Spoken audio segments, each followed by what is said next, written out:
Well, it's a pleasure to be with you today.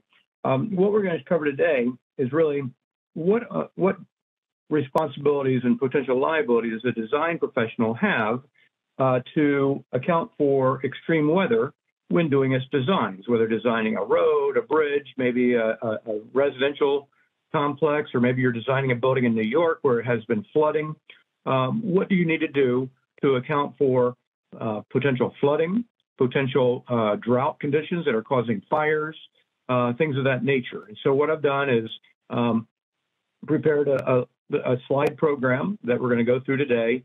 There's really not very much litigation on this. There are a few old cases here and there, but what I think you're going to find is an increasing amount of litigation in the years to come, where people are saying, well, wait a minute, why'd you put this building in a flood zone? And your answer is, well, it's a 100-year flood zone. Your plaintiffs may be saying, well, maybe a 100-year floodplain. However, we know that it floods every 10 years now. So why'd you design something there? And do you have any liability? Is there a standard of care that's increasing because of what we're finding today in the actual conditions that we're encountering? So as you look through here, I'm going to go to, and I'm in one location, and Julia Holland is actually moving the slides forward. So we're going to go to our learning objectives slide. I think it might be slide number 4. And so the learning objectives, we want to become familiar with what's the professional responsibility. We're going to look at some cases. We want to understand, is there an enhanced standard of care? And we're going to look at the American Society of Civil Engineers. They have some specific rules on flood-resistant design and construction. I shouldn't call it rules, but really their guidance. So extreme weather, how do we design for it? We have higher sea levels. We have bigger storms. They're hitting more often. There's more flooding, and there are more droughts, more fires. And even today, we're seeing fires in California again. I'm in the East Coast here, where it seemed like we were having rain almost every day. So very unusual weather. And regardless of what you may think about whether man is causing climate change, that's really not the issue here. We know that climate is changing, and it may just be man-made, or it may be just a natural phenomenon that every so many years, the conditions change. But right now, certainly we are dealing with a changed climate. If we look at the sea level rise, there may be some debate about what's causing it, but the global average sea level has risen about 8 inches since the 1900 period. So 3 of those inches have gone up in the last 20 years or 30 years. So in 1993, since then, the sea level across the globe has risen 3 inches. And as a result, you're seeing more beach erosion. You're seeing people having more difficulty getting insurance along some of the shorelines because of the damage that the beaches are incurring. Do design firms have duties beyond those that may be imposed by law and code? And the question really is, well, what legal and ethical responsibility should be considered by a designer when you're designing a project as far as dealing with climate change? Even if there are no codes or ordinances in place, you're going to see there are some cases that I'm going to cite here where courts have found liability for a designer, even though there is no specific code violation. So the question here is the climate change creating risks that a designer really has to account for when designing, even if the law, the regs, or the codes don't specifically require that yet? So what's the engineer's or the architect's duty if there's a well-known flooding in a particular area? So if it's known that there's a high likelihood of flooding in an area, and that there are damages from that flooding could be reduced by elevating all the new construction in that area by several feet, does a designer have a duty to say to the project owner, hey, the code says I can design your building at 1 foot above the floodplain level here, the 100-year floodplain, but really, I think we should go up 3 feet. We should go another 2 feet higher than the code requires, or that the guidelines require, because that's going to really give you good protection. Do you have a duty to tell the owner that? And I think maybe you do. If I'm a project owner and I'm hiring you a designer, and you design the building at what the code may require, and yet then it's flooded and I lose all my buildings, I'm going to probably come back to you as a plaintiff and say, I need to get recovery here from someone, and you're the designer. Why didn't you tell me that I could have raised it 2 feet? It would have been a reasonable, prudent thing to do, and then I would have had all these damages due to flooding. And so that really becomes the issue. Now, there's a Washington Post article quoted someone named Astrid Caldas, a senior climate scientist at the Union of Concerned Scientists. And this individual tracks the effects of sea level rise.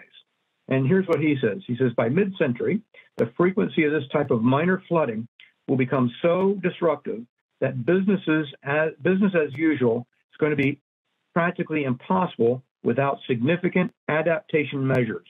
Without planning for flooding, with measures such as protecting, elevating, accommodating the water, or even moving stuff out of the way, the impacts on cities, their economy, and their residents would be immense.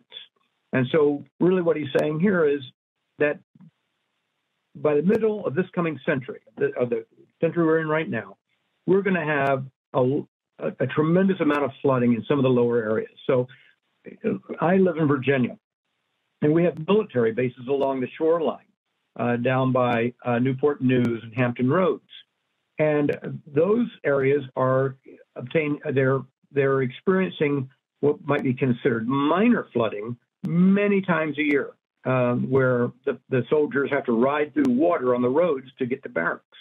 And if something's not done, that whole military base might be unsustainable, 50 to 100 years from now, because those waters continue to rise. And so this next slide is the naval station at Norfolk. And what we see here is that the naval station is only 10 feet above sea level.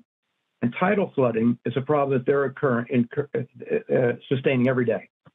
The latest modeling suggests that the area faces a sea level rise of about 2.5 feet to 7.5 feet by 2100. And according to the Union of Concerned Scientists report that I just read from before, the low-lying areas that are around that base may experience as many as 280 tidal floods a year by 2050. So right now, I think they're experiencing like 100 floods a year, but they're saying 280. That's almost every day of the year they're going to experience some flooding. Now, the American Society of Civil Engineers, ASCE, publishes a guidance called ASCE 24, and that's entitled Flood-Resistant Design and Construction. And the International Residential Code requires dwellings that are in floodways to be designed in accordance with ASCE 24. So the ASCE creates these guidelines, and those then become adopted by different states, or even the federal government can adopt it as more than a guideline. It really becomes a code or a rule. So the ASCE 24 establishes the minimum requirements and the expected performance for siting and the design and construction of buildings and structures that are in flood hazard areas that may be subject to the building code requirements. So the ASCE guidance is really very important. This 24 document is very, very important. So FEMA, the Federal Emergency Management Agency, they accept the ASCE 24 as meeting or exceeding the minimum National Flood Insurance Program regulations for buildings and structures. So if you're dealing with FEMA, they say, look, if you meet the ASCE 24 guideline, then you are meeting what we require for the National Flood Insurance Program. So buildings that are within the scope of the International Building Code, the IBC, that will be located in a flood hazard area, they are required to meet the requirements set by ASCE 24. So again, you can see that ASCE 24 is used by FEMA, it's used by the International Building Code. It is really a key document. So I recommend that you certainly be well familiar with those requirements if you are designing buildings that may be impacted by floodwaters. So the ASCE height requirements for the majority of residential, commercial, and industrial buildings, ASCE 24 requires the foundation to be elevated a minimum of 1 foot above the base flood level, BFL. or the design flood elevation, DFE, whichever is higher. So they have a 1 foot elevation increase. Now, some FEMA flood maps don't reflect the current science. So consequently, we talked about the 100-year flood zone. Well, if you're in Houston, Texas, I can tell you that the 100-year flood zone map really does not accurately account for the flooding that they've been seeing there in the last 20 years. So a 100-year flood zone now is getting flooded probably more like every 10 years or sometimes even more. So it could certainly be a 10-year flood zone based on current weather. So there's a map of change request on the FEMA website, and I've given you the website address there if you want to take a look at that. And then let's talk about an executive order that was issued back in 2015. And this executive order was signed January 30, 2015, and it directed FEMA to require the higher elevation foundations for structures that were built in flood zones. And so what it said, look, we want to add an additional 2 feet base level to the flood elevation for non-critical actions and 3 additional feet to base flood elevation for critical actions. So now, right now, FEMA has a 1 foot level increase, right? That was their current requirement, is to go 1 foot higher than the baseline flood zone. Well, under this executive order, they were going to be required to issue regulations to increase it an additional 2 feet. So it would have been 2 and then 3 feet. So the executive order sought to avoid a repeat of the flood situation that was where FEMA had a flood map designating an area as a 500-year zone, but the area was being flooded every 3 years. So they're saying, look, clearly the flood zone maps are out of date. They need to be revised. We haven't revised them all, but we know that if we just raise the elevation of all of our buildings by 2 to 3 feet, we're going to save a lot of money. And so the next slide I'm showing you here says that the executive office estimated that these new regulations would increase the building costs by between 0.25% to 1.25%. But taxpayers would significantly benefit from that. The GAO report stated that for every dollar spent on disaster mitigation, the government would save $4 on post-disaster aid. And think about, FEMA's out there after every hurricane, after every flood, they're out there spending tons of money to clean up all these flooded areas. And what this report concluded is it's only going to cost 0.25 to 1.25% to increase the elevation of your buildings by 2 to 3 feet. And that's going to save you, for every dollar we spend doing that, it's going to save you $4. Well, an updated report came out after that saying, no, it's not going to save you $4, it's going to actually save you $6. So every dollar spent, you save $6. And I have footnotes here to those reports. Well, unfortunately, that executive order was reversed. So when Donald Trump became president in 2017, he immediately issued an executive order that revoked that earlier executive order. So then FEMA rescinded the new regulations that would have established the federal flood risk management standard, which elevated the building heights. Well, ASCE, the American Society of Civil Engineers, opposed revoking that executive order. And what they said, they actually sent a letter to the president dated March 22, 2017, stating it was very concerned about repealing that executive order and the standards that were going to be issued in reliance on that executive order. And the ASCE letter stated, quote, the regulations represent a pragmatic and prudent disaster risk management strategy that will safeguard the nation's infrastructure, protect businesses and communities, and conserve taxpayers' resources. We believe it should be preserved. Well, they sent that letter, and they went on, they said, the updated flood standard provides sound disaster and flood risk management guidance that involves assessing risks, avoiding them to the extent possible, making appropriate financial arrangements. The regulations are responsible, multi-layered risk management approach that ensures federal resources are spent wisely and efficiently. And then they conclude by saying the pressing need for an updated approach to assessing and managing flood risk is borne out by an increasingly costly cycle of flooding and rebuilding that can and should be stemmed.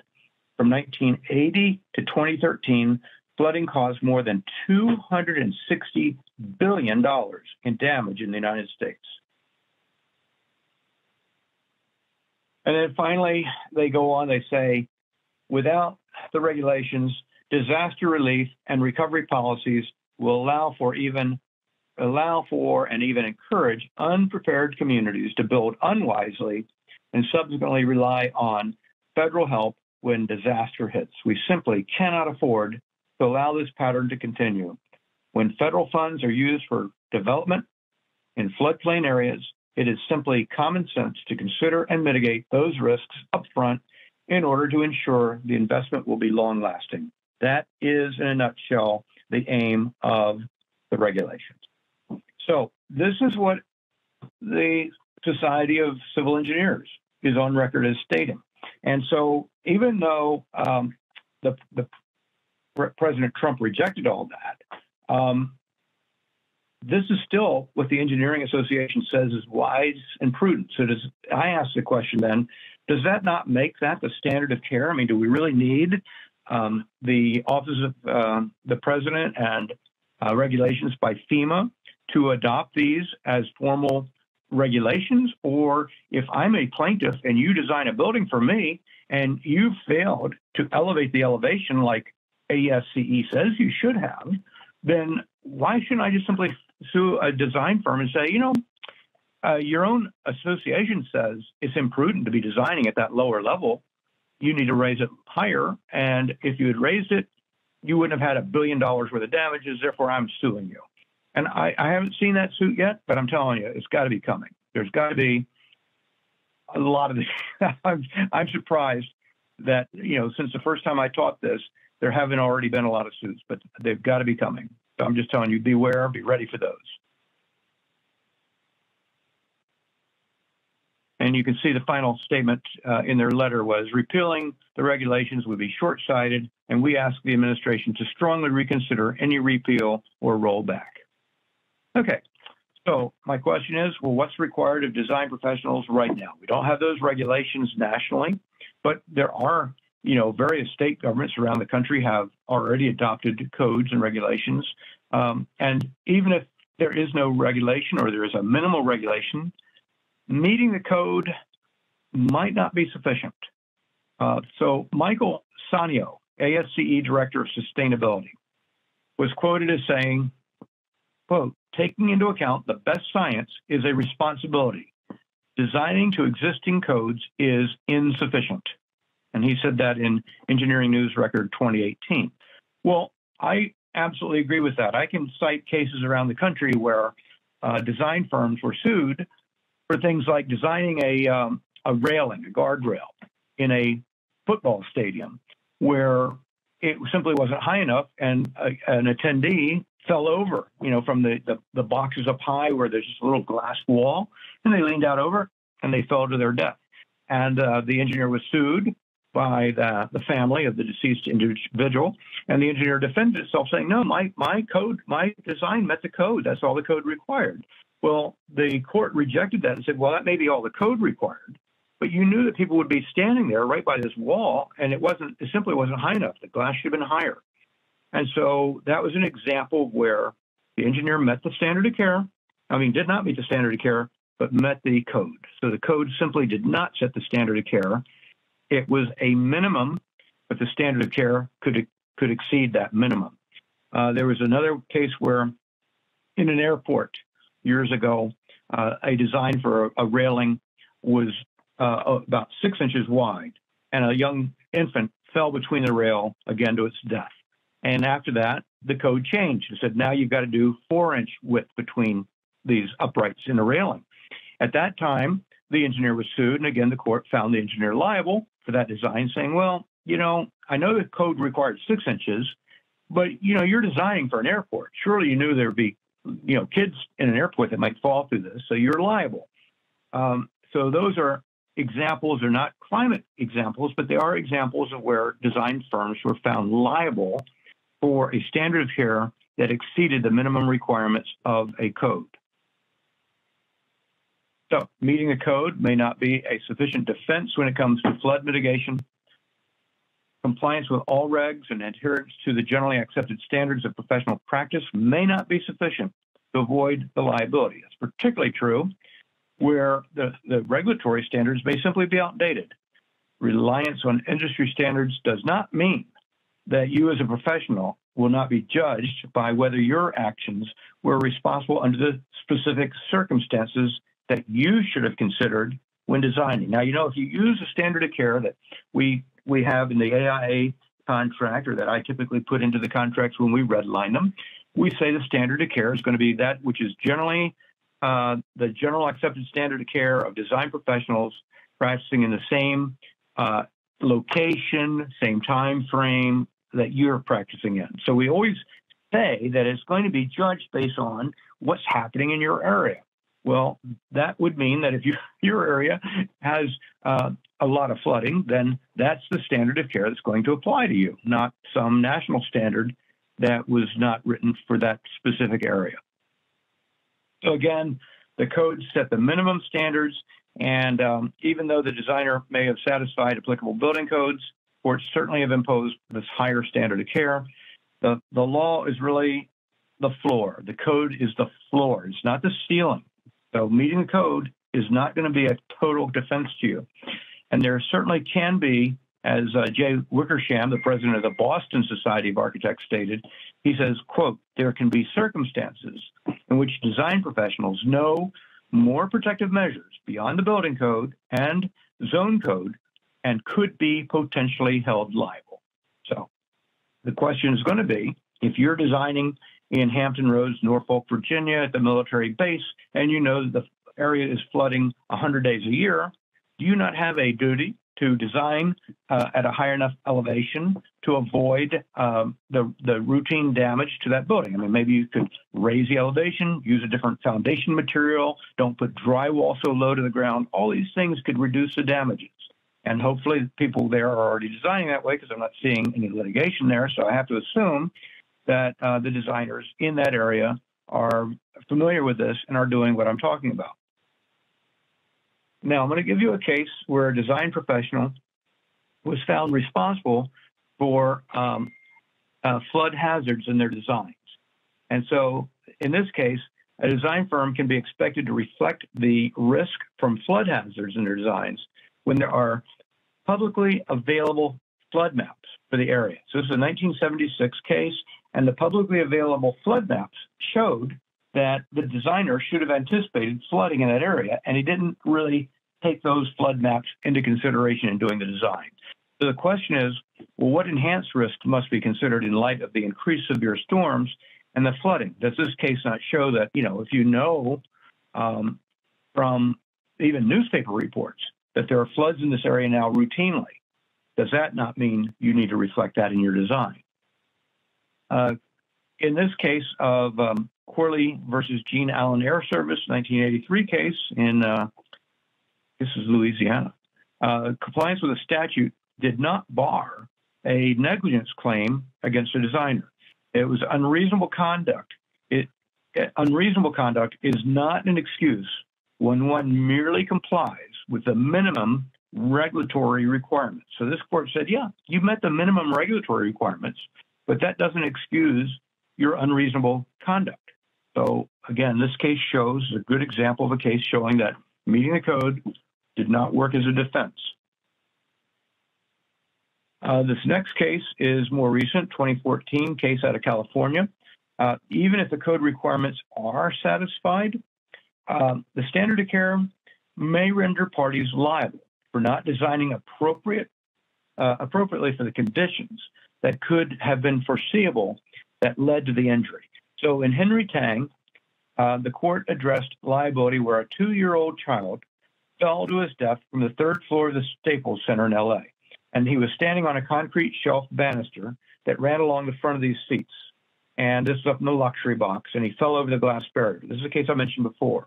And in this case, an expert testified that even if the glass partition was code compliant, it constituted a dangerous condition because the shelf invited patrons to sit or stand on it, and they often did so.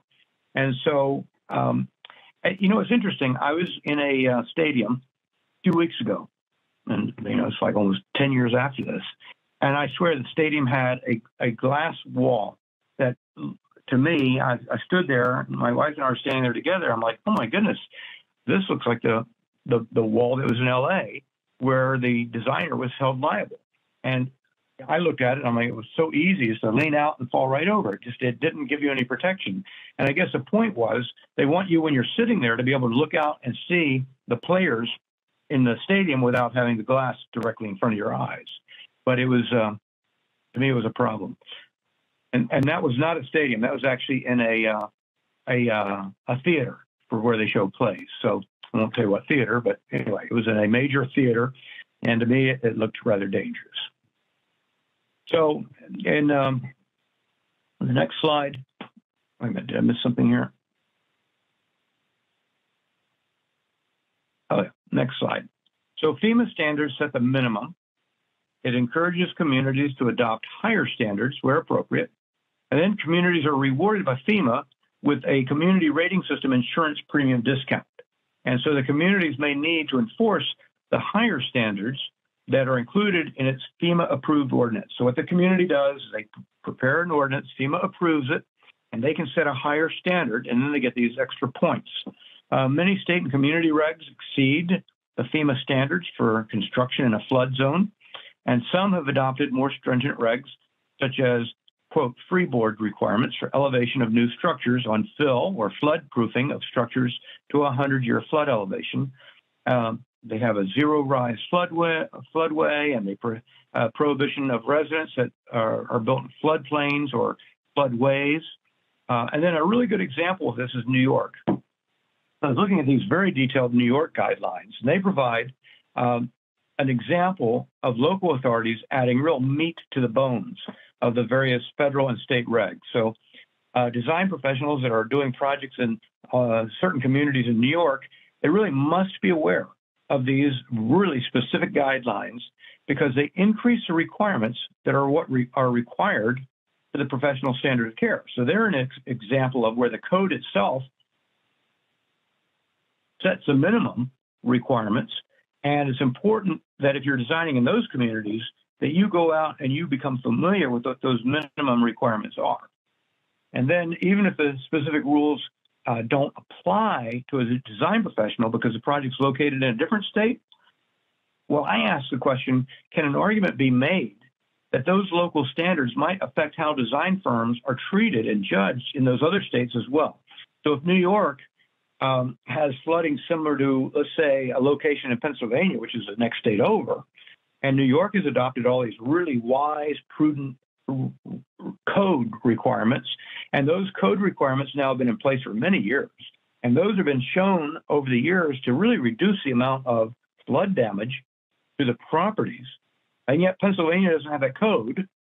Well, again, if I'm suing a design firm, I'm going to come in and I'm going to say, well, wait a minute. I know you don't have a code, but I think the minimum requirement should have been what the New York code next door said, because that code saved those people money, and it would have saved money here if you had used it in designing my project as well. Why didn't you use that? So that becomes my argument against a design firm. And again, I'm telling you, these are potential arguments, but again, I'm not seeing these, at least if there's a lot of litigation out there, I'm not aware of it, and I follow litigation. I'm just not seeing it yet. So I think it's coming, but we haven't seen it yet. I'm going to take a moment to breathe here. Hold on. Before I go, I've got a few more slides on floods, and I'm going to talk about fires. So let me just take questions. Julia, are there any chat room questions you would like me to answer? And if so, you'll need to read those to me. I don't see any yet, but let's give it a second. All right.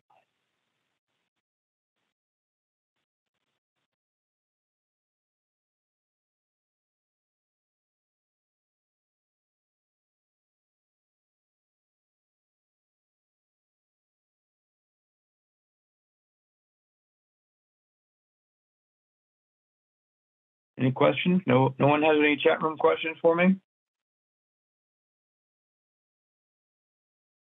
All right.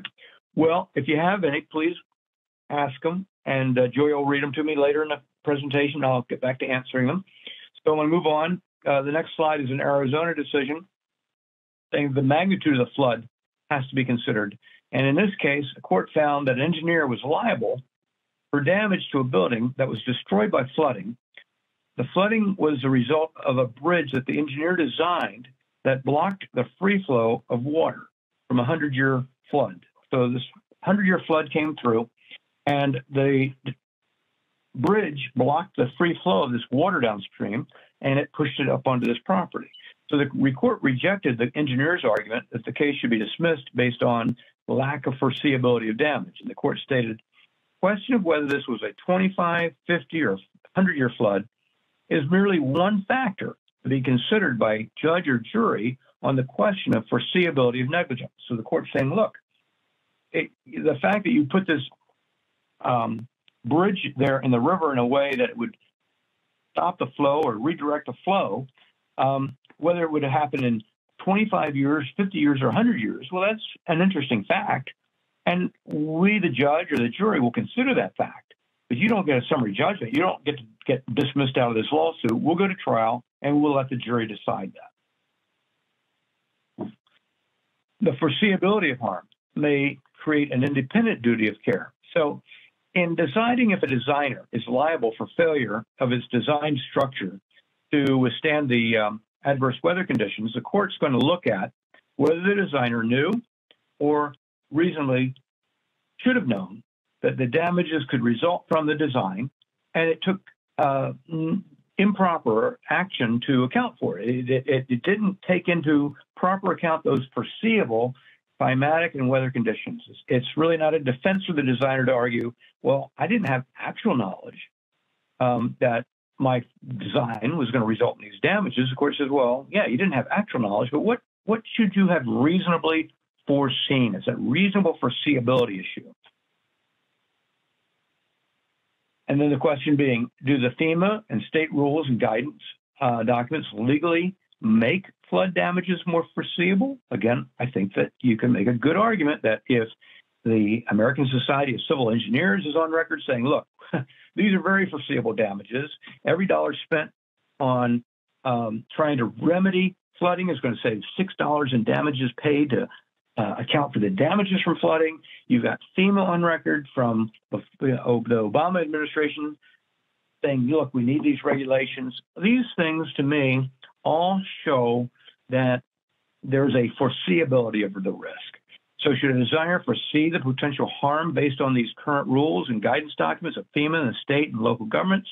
And based on knowledge of recent storm and flooding events, should the designers be on notice that harm will result if they fail to design to parameters greater than those that may be required by those regulations and guidance? And if the answer is yes, then again, they may be liable. So there are cases where people will come in and say, well, wait a minute, I did not cause this. It was an act of God that caused this. It was a tornado or a hurricane, a big flood. These are all acts of God. Well, an act of God is such an unusual, extraordinary, unexpected manifestation of nature that it can't be reasonably anticipated, guarded against, or resisted. That's really the definition of an act of God.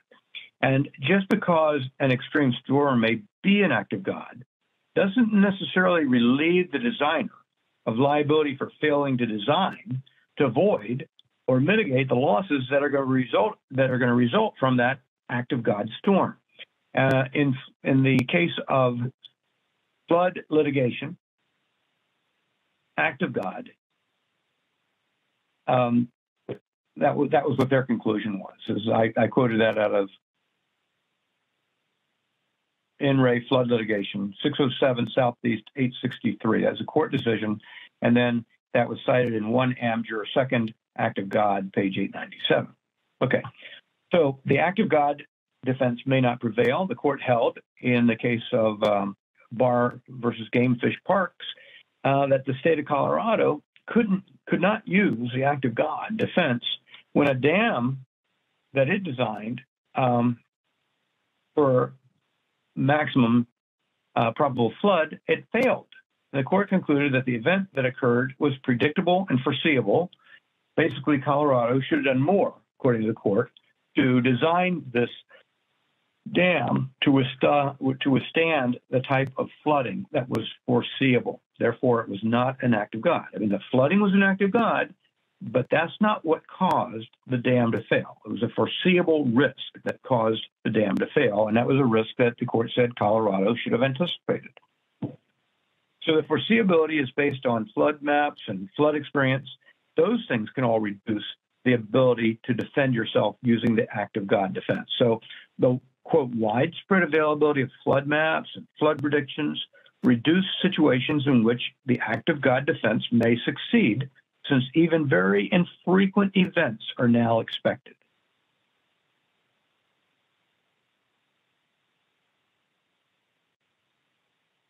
Okay, 100-year and 500-year floods are occurring much more frequently now.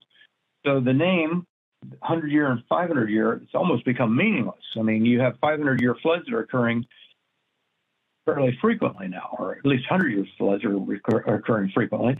So recent flooding history in places like Houston with repeat 100-year floods that occur every few years instead of every 100, they may well be considered by a judge or jury when rejecting the act of God defense. So you come in and you say, well, but I designed it in a 100-year floodplain.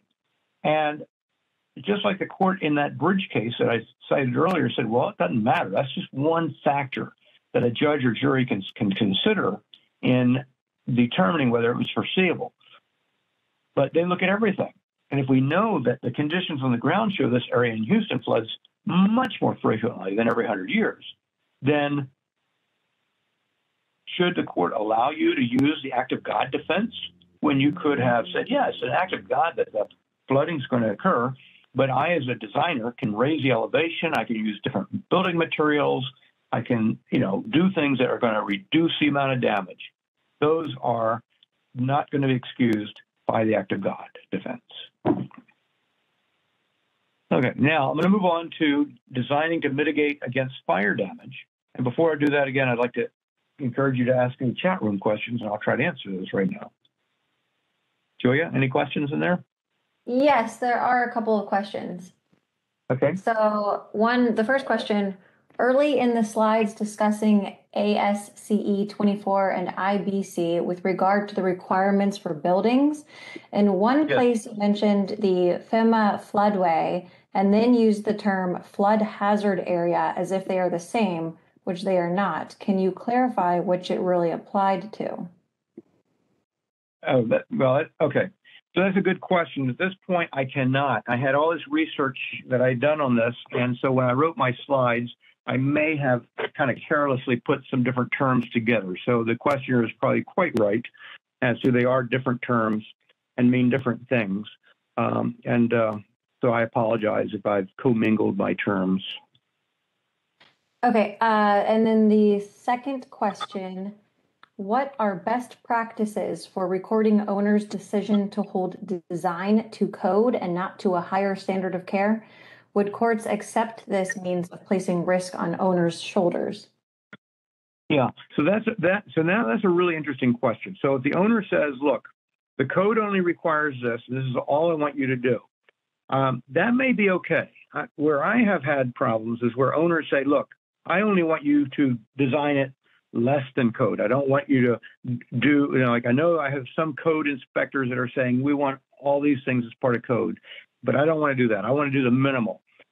You don't want to ever do less than code, but if the code sets the floor and you've got a project owner that says, look, I am willing to take the risk of you not exceeding the code, then I think what you would need to do, to the extent that a court may allow it, I would want to have that in writing. I would want to say the code requires this.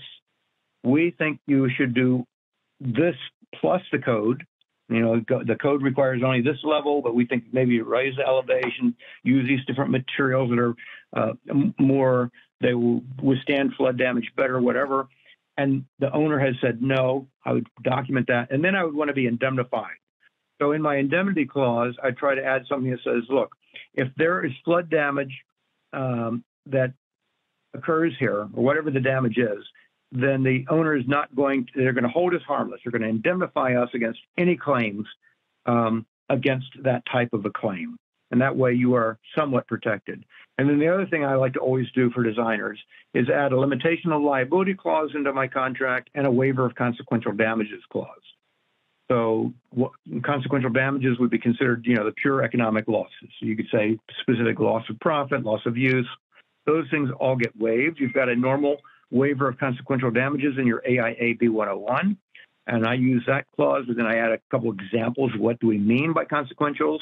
So between those different articles, you might be able to give yourself some protection. Okay, any other chat questions? No. All right. Well, then let's move on to fire damage.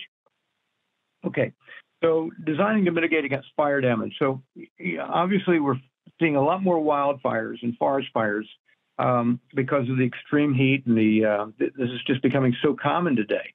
And, they're caused by the rising temperatures, strong dry winds, persistent drought conditions. So right now, there are fires up near Yosemite National Park. And it seems like California every year, there are just more and more fires. But now those fires are extending beyond California. I go to Colorado usually in the summer for a week, and there have been fires in Colorado that are causing damages there. And then you get these fires in the summer, and then because the vegetation isn't there anymore, then when it does rain real hard, you get all these flood damages from mud sliding down the mountain. So I think it was either last summer or the summer before, Route I-70 that goes right through Vail all the way out to western Colorado through Glenwood Springs. They had a whole side of a mountain collapse down on top of the railroad and on top of I-70. It took them almost a whole month to clean that out. And so all that damage occurred due to fires. Well, what do you, if you're designing in those areas, do you have a responsibility, any kind of a new duty to design differently to accommodate for these potential fires? What can you or should you be doing about fire damages? Well, the building codes address fire protection. 2008, California enacted Building Code 7, Chapter 7A, and it sets minimum requirements for exterior materials and construction methods in wildfire-prone areas. It addresses things like roofs, vents, exterior walls, windows, and porches. It has a whole menu of non-combustible, ignition-resistant, heat-mitigating, and ember-shielding solutions. And when I was doing the research to prepare these slides, I actually found some examples where a couple California neighborhoods that got completely burned down in the last few years. There'd be one or two houses that totally survived, not damaged at all. And what the article said was that these were designed by architects who had specifically designed them to withstand the potential fires. And they worked. And they didn't have any parts of the roof where these embers could collect. One of the problems in California is the fire might not come right up to the edge of the property, it may be some distance away, but the wind blows these small embers from the fire and they land on the rooftops and they catch the whole house on fire. So one of the things that California has done is they've come up with designs for your roofs and your vents and the exterior walls, and these embers don't collect there and they don't catch the house on fire. 7A, Chapter 7A endeavors to prevent smoldering embers from entering the attics and the crawl spaces. So specifics of the non-combustible maximum 1/8 inch mesh vent screens, for example. So you have a vent in your house, in your attic, that would allow air to come in and go out. And I live in Virginia. Well, we have very large gaps there. We don't worry about forest fires, but we worry about squirrels coming in. So you want them small enough to keep the squirrels out. But we don't go to 1/8 inch. Well, what they're finding in California, if you have a maximum of 1/8 inch, is preventing fires from getting up into these embers from getting into the attics. So they require comparable protections for building components, including roof gutters where dry leaves might be accumulating, and eave soffits. And all these things they're coming up with are actually working to prevent houses from catching on fire. Of course, you also have to deal with, what kind of landscaping do you have? Are you keeping, wood and things away from the house as well? So these are all things that designers can, and I think maybe should be doing if you're designing in a fire-prone area. So is the California Code effective? In the path of the campfire, I think it was 2 years ago, almost 51% of 350 single-family homes that were built after the effective date of Chapter 7A. So Chapter 7A was adopted, and then all these new homes were built. 51% of the 350 homes built after that were not damaged at all. Only 18% of the 12,000 houses that were completed before the adoption of 7A endured the fire. So if you think about that, that's a lot of houses that were burned down because they had not been built consistent with Chapter 7A. And after 7A was adopted, over 50% escaped damage. That's amazing. So you look at that and you say, well, it's costing more to build these houses. Yeah, it cost a little bit more, but it saved those families their home. So it's a very important change. And so in the case of California, the code now is recognizing that, yeah, we can do something to mitigate against fire damage. California examples, some more examples. Some Californians have adopted have opted out of the non-mandatory recommendations by the state. So Chapter 7A, it's discretionary for most urban and suburban areas. So, if you're in what's considered a fire-prone area near a forest, then you have to adopt 7A. But if not, if you're in an urban or suburban area, it's discretionary. So Santa Rosa, Coffee Park neighborhood, was ravaged by the Tubbs fire in 2017, and it had opted out of adopting 7A. Other communities are adopting their own standards. So perceived additional construction cost may be deterring some communities from adopting these otherwise good standards.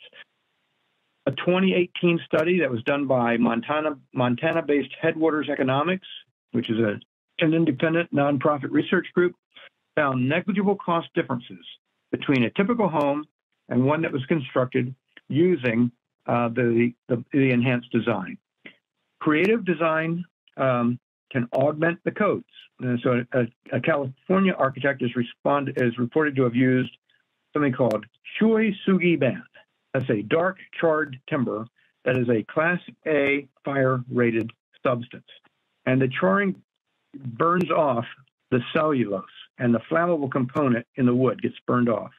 And he says it's common sense. Think how hard it is to relight logs long after a campfire.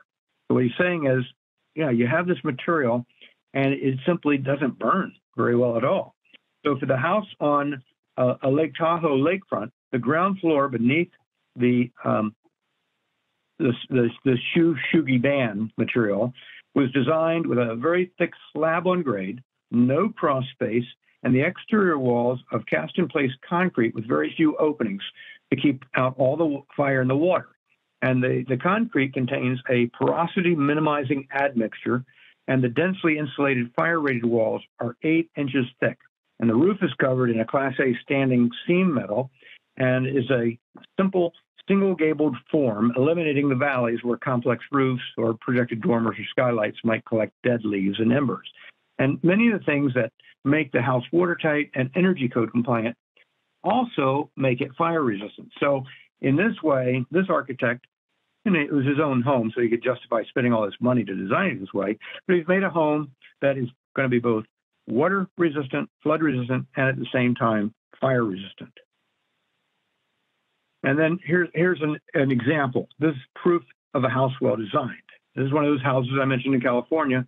The architect did everything right on this house. Every house in the whole neighborhood is burned except for this one house that he designed to withstand a fire.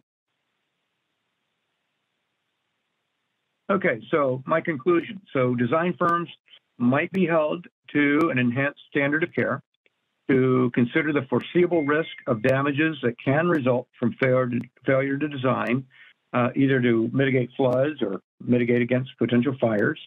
And there will be an increasing amount of litigation against design professionals for damages that might have been avoided through prudent design. And so the question is, if you're designing in an area that might be susceptible to fire damage or to flood damage, are you doing everything reasonable to protect against the foreseeable risk, so that if you are sued by a client, you'll be protected. And then, as one of the chat room questions raised, I do think there are indemnification clauses, limitation of liability clauses, things that you could certainly put into your contracts to protect you against some of the claims by your own client. And then in most states, it's still pretty hard for a third party to file a tort claim against a designer for economic losses. So, you can, by contract, receive certain protection, but in conjunction with that contract, it's my opinion that a designer should be doing everything reasonable at this point to design to withstand floods. I mean, in New York City, for example, they had the storm Sandy several years ago. And that storm flooded out subways, it flooded out basements where all the mechanical equipment was in high-rise of buildings. And today, if you're designing a building in that area of New York, should you be putting mechanical equipment in basements, or should they be at a higher level? If you're putting them in a basement, should you have them protected somehow against floodwaters that might inevitably get there from a storm Sandy that might hit again? What are you doing to really mitigate against those potential risks? Those are really the questions. Julia, are there any other chat room questions at this point, or any questions at all? Anyone? Yes. Okay, go ahead. There's one more question. How does designing to less than code impact the professional's duty to protect the public safety? And must a professional notify the code authorities? Yeah, so that's a really good series of questions. So first of all, I don't think a designer should ever design to less than code. I just, every time designers come to me, and they've come to me several times, because clients will say, I just don't want to meet this crazy code requirement. This thing I'm building is in the middle of nowhere. I don't even need to get a permit for it. But they do need a permit, and they should be meeting the code. And I've told the designers, don't do that. Do not design to less than code. There's never an excuse, in my opinion, to design to less than code, even if you think you could get away with it. If you design to less than code, then I think you're going to be liable. I'm not even sure that a court should allow you to get out of that liability with a hold harmless or limitation of liability clause. I just think you should be liable. If you meet the code, as we've said in our slides, I think you can still be liable if the standard of care requires more than the code. And so in these slides that we've shown here, with regard to floods and damages, the codes may be good in some areas, they're not so good in other areas. And so I think that you need to exercise your own judgment. What do you believe is required to be the standard that would apply? I mean, like the cases are showing, it doesn't cost that much more to design it to sustain flood damage. And so if you are working for a client that doesn't want you to do that, then again, I would have a very clear scope of service, and I would have something very plain saying the client has rejected our request to design it to do this, this, and this, which exceed the code, but the client doesn't want to do that. And that may give you some protection, should give you protection. Other questions?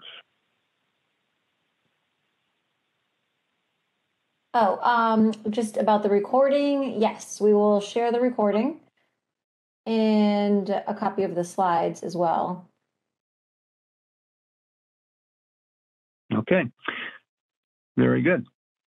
Well, thank you everyone for joining us today. And this is AIA approved. So if you're an architect and you would like your AIA credit, make sure you send us your AIA member number and we'll go ahead and file that.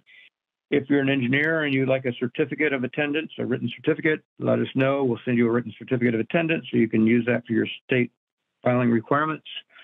And that's it. Thank you so much for joining us.